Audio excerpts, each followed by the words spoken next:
Hi, I'm Doug Hayhoe, and I've written a series of short video essays and podcasts on science, faith, and other topics. Most of the videos relate to one of God's two books, nature or scripture. This video is called Water and Life. Water is common but unique, and it's critical for life. The water of life is even more critical. How much water do you think we should drink a day? Well, you can actually die by drinking too much water. Jennifer Strange died after drinking 2 US gallons of water in a Hold Your Wii contest to win a Nintendo Wii.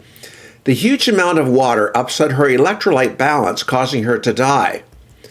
There's a photograph of her. Rather a sad situation. How much water should we drink then? Well, the Mayo Clinic recommends about 15.5 cups or 3.7 liters of fluids a day for men and about 11.5 cups or 2.7 liters of fluids a day for women.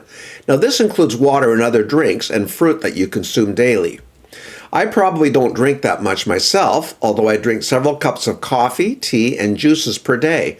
A simple rule advocated by some is this: drink when you're thirsty and check your urine color. By the way, you want it to be a pale yellow. Water is needed by every cell of the human body to function properly. The stomach and intestines need water to help break down and digest nutrients. The bloodstream needs it to help circulate the nutrients. The joints need it to keep lubricated, and the body as a whole needs it to control its heat through sweating and respiration.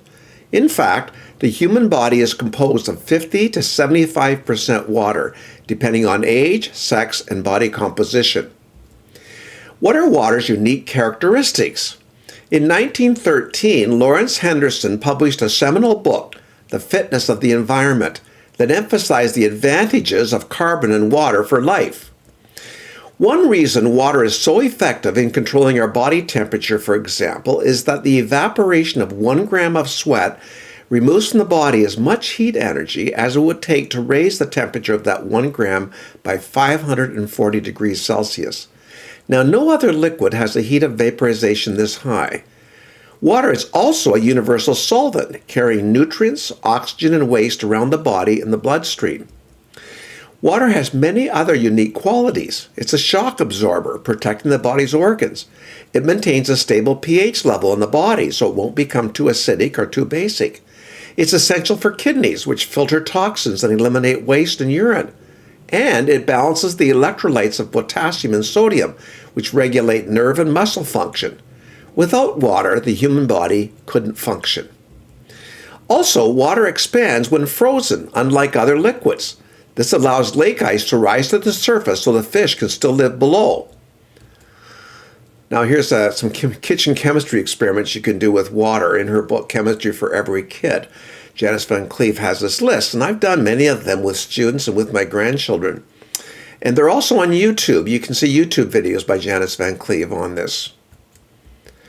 Almost a century after Henderson's Fitness, which was 1913, the Templeton Foundation convened a meeting of scientists to update this theme. The compendium that resulted was called Water and Life, the Unique Properties of H2O. That was in 2010. The goal was to consider the structure, properties, and the interactions of water in the context of its ability to support life. As you read the compendium, it's clear that water's unique properties are very closely related to the particular structure of the water molecule H2O itself. So here's a diagram of it. Unique angle between the two hydrogen atoms bonded to the oxygen atom, 104.45 degrees. So much unique about this. I found the book, Water and Life, quite challenging to read. Fortunately, there are many YouTube videos on the unique properties of water aimed at different educational levels. A short 4-minute one is a good place to start. It's called Properties of Water by Ricochet Science, and it's on YouTube. Properties of Water by Ricochet Science. You can see my printed essay for a hot link to that video. But it's easy to find longer, more scientific ones also. The unique properties of water raise an important theological question. The Water and Life Compendium concludes with the Oxford scholar Alister McGrath asking whether the unique properties of water are not evidence for the Creator.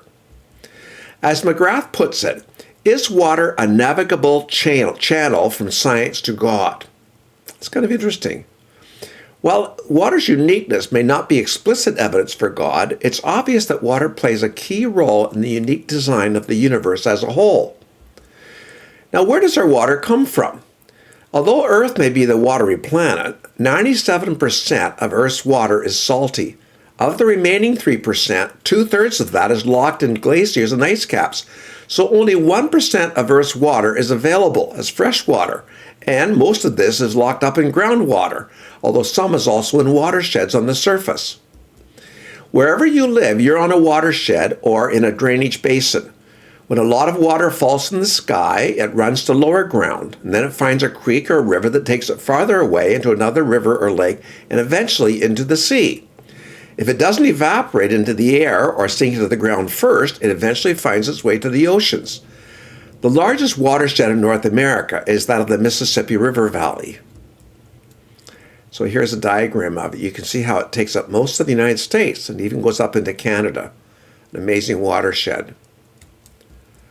Rivers and lakes are the most obvious place to find fresh water, but there's much more under the surface in aquifers and other forms of groundwater. In fact, up to 100 times more fresh water under the surface than there is in water basins and rivers. The Ogallala Aquifer, for example, lies under 7 Midwestern states, and this water is used for farming, drinking, and manufacturing. The water level in the Ogallala Aquifer, however, is slowly dropping from overuse, causing consternation for everybody. So here's a map of that, the Ogallala Aquifer under all these states. Remember going to a cotton farm in Texas where the person getting the water was getting it from the groundwater to provide for his cotton farm. And he knew that the water level was going down. But to get all the 7 states together to govern it's very difficult.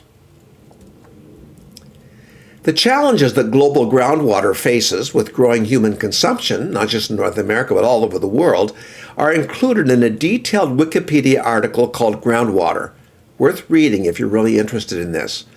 However, we also need to preserve the fresh water locked in glaciers. The United Nations World Water Day on the 22nd of March in 2025 focused on this.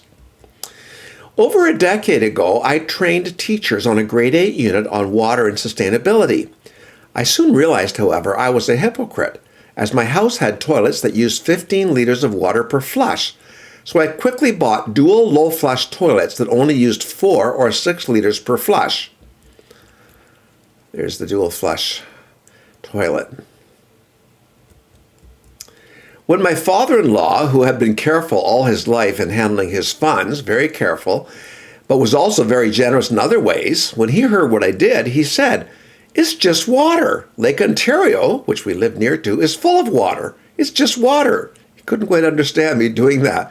I quietly responded that it takes energy to purify household water and more energy to clean it when carried away as waste. Besides, we want to be an example to people in other countries who aren't blessed with as much water as we have in Canada. Just at that time, a close friend of mine, a retired engineer, started making trips to Zimbabwe. The main goal was to set up inexpensive biosand water filters near the homes of poor farmers.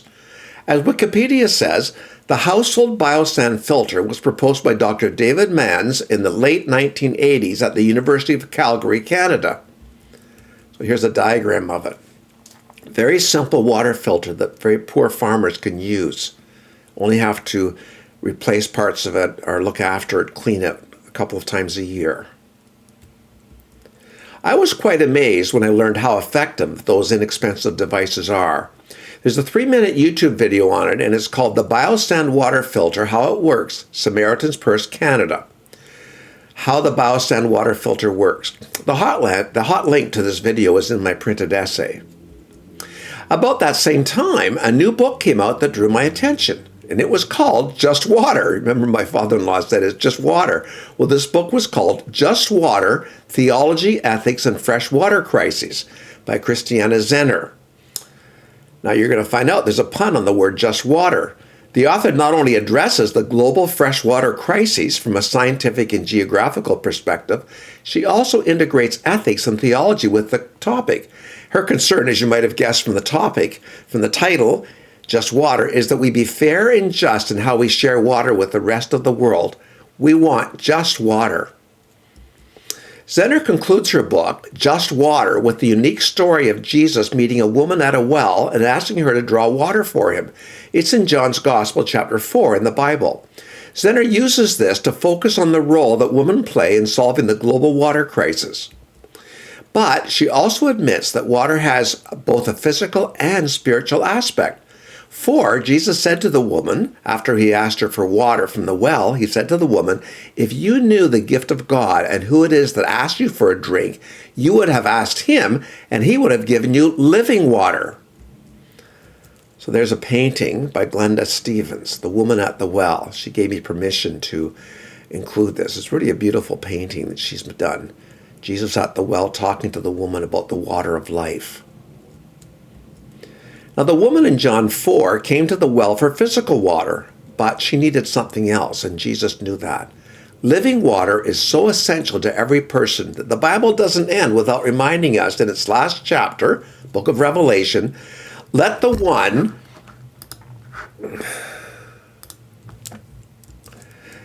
one who wishes take the free gift of the water of life. That's in Revelation chapter 22, verse 17. Now, Israel is such a dry place that the Bible's use of water as a metaphor for spiritual life would be particularly meaningful to people at that time, but it's still very meaningful for all of us today. God offers all of us living water, if only we would believe in him. God doesn't force it on us, we have to accept it ourselves. For more on the stories about Jesus in John's Gospel, you can see my essay, The Greatest Book Ever Written. Thank you for listening.